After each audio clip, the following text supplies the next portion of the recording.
Hello everyone. So our today's topic is all about to read the wish.txt file first of all. So we will open in reading mode.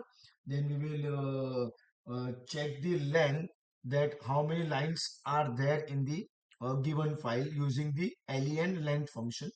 So using width and open, we have opened that file, and this is R, that is nothing but the raw string.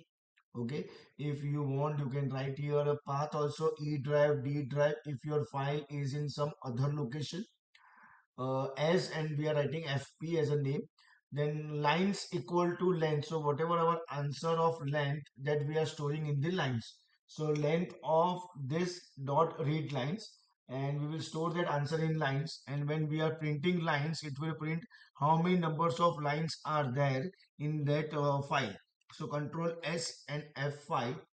See, total number of lines are what? 8. So in our wish.txt file, that is right now we have that file also with us, wish.txt.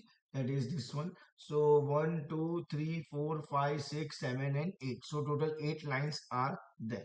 So this will give you only the count or length of number of lines. Thank you everyone.